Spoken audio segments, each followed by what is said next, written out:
a megaphone so that they could attack this boy because he was white, he was Catholic, and he was wearing a Make America Great Again cap. If Nicholas had not purchased that souvenir cap that day at the mall, if he was not wearing it, none of us would know who Nicholas Sandmann is.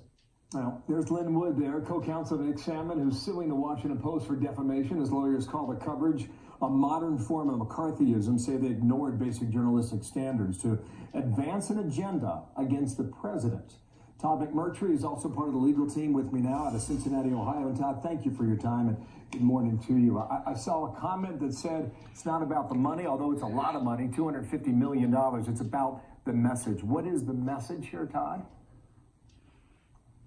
Well, the message is very important, Don, and that is that we cannot tolerate a media establishment that goes after minors, 16-year-old boys, and completely destroys their reputation and then says that's okay and moves on to the next story. It's totally unacceptable. Okay, now, the Post has vast financial resources. And I mentioned the sum you're looking for, right? $50 million compensatory, $200 million punitive. Is it about the money and not the message? Well, the money is certainly the message, and so those are intertwined very carefully. And in this circumstance, we have a new, type of damages, and those are perpetual reputational damages. Other commentators have sought to say that our damages are too high, but when you think about that those damages never go away and live on the internet forever, I think they're appropriate in this circumstance. Here's the Washington Post statement. We're reviewing a copy of the lawsuit. It's only one line, and we plan to mount a vigorous defense. Don't you have to prove malice? And if so, how do you do that, Todd?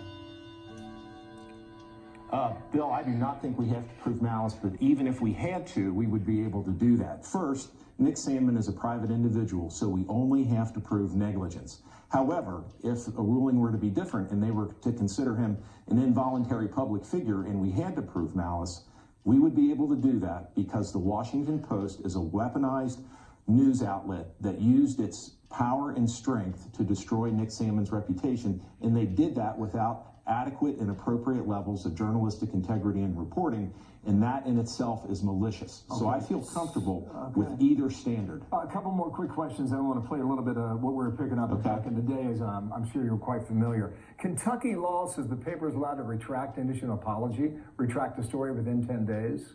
If that is the case, does that make your lawsuit moot? Well, I don't think that the Washington Post can ever adequately retract because of this concept of perpetual reputational damages. They can try, and they do have 10 days to do that, but ultimately the jury will decide whether the retraction is adequate. So they have a mountain of retraction to try to put forth to do it effectively. So it's a degree or it's a measure of the retraction. That's what I'm hearing from you. Is that right? That's right. If you destroy somebody's reputation on the front page, you can't go to the B section and put it on the back page and say we're sorry. Okay, so the Archdiocese apologized. Does that make do you drop the case against them or not? No. I mean, the Diocese of Covington squeezed a half apology midway into a paragraph. That apology is not at all related or similar in size to the damage that their statement did. The Diocese of Covington statement was used nationally and internationally as a truthful statement. And the person who repeats that statement and the person who makes the statement are both liable. So the Diocese of Covington put that statement out there and did a lot of damage to Nick's reputation, and that retraction is inadequate. I apologize for interrupting you. Yes. They are still on the list then, correct? That's okay. Absolutely. Okay.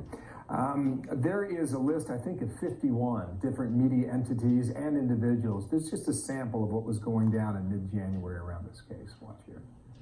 They're all jeering and they're dancing. He's got this smug look on his face. And let's not lie, everyone that sees that smug look wants to punch that kid. That young man there does not look like someone who is appreciative and considerate of this culture and this chant going on. I blame that kid. What a little... Okay, none of it is great in reflection here. Is Trevor Noah on your list? Is CNN on your list? Is Bill Maher on your list, sir? Well, certainly CNN and Bill Maher did things that we consider to have crossed the line. We think that the statements they made are defamatory. They're not humorous.